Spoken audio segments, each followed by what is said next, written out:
in.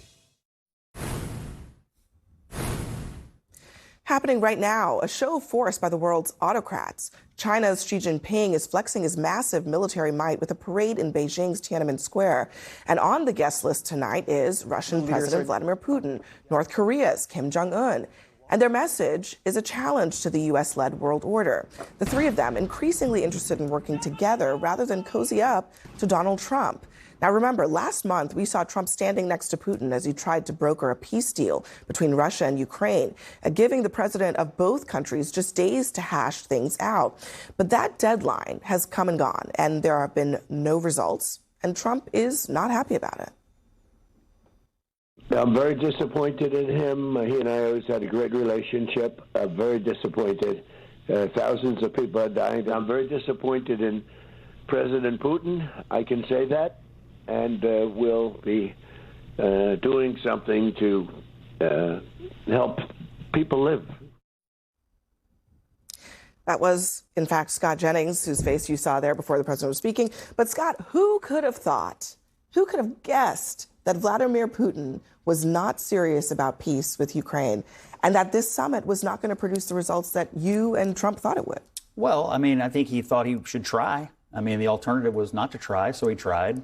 And now Putin is doing what, many people thought was possible, which is not be serious, not follow through on the commitments they thought he made in Alaska and in some follow-up phone calls when they had the Europeans at the White House. So, look, I tend to be somebody who thinks it's worth trying to create peace deals. It was entirely predictable. I mean, I think this is the problem.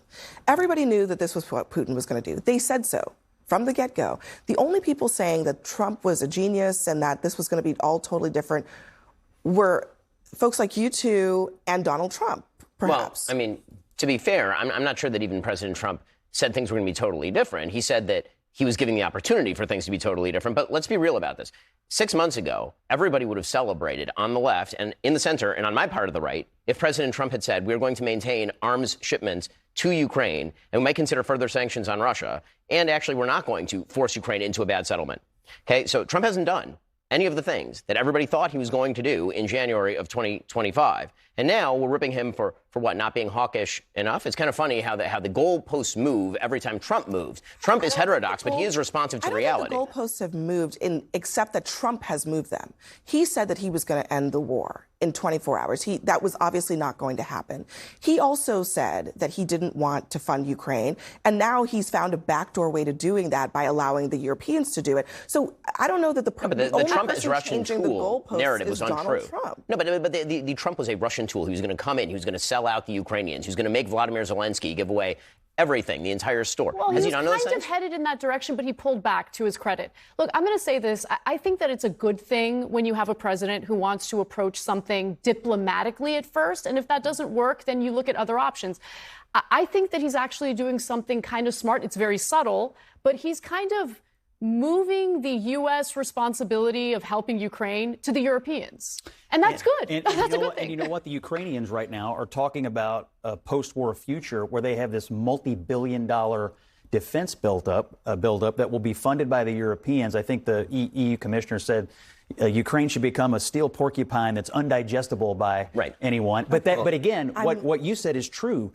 It's not going to be fully the U.S. responsibility. Exactly. What Trump has somehow done is built a larger and better funded coalition to help support them. Let's just be honest, Van, I promise I'll let you, but let's just be honest about what's happening here.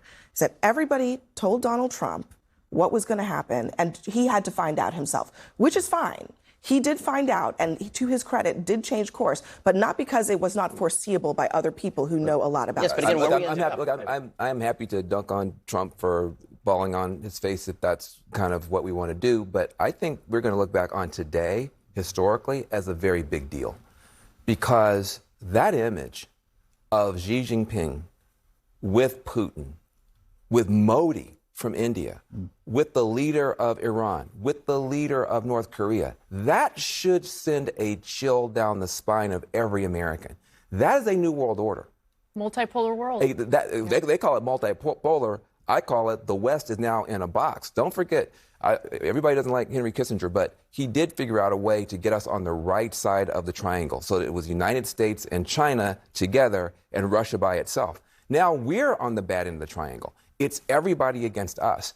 That is not good for America. That is not good for Democrats, for Republicans. And I think we've got that image is a feather in Putin's cap. It is a dagger pointed at the heart of the West. All right. Got to leave it there, everyone. Thank you very much for joining us. Coming up, thousands of Jeffrey Epstein files have just been released. Congresswoman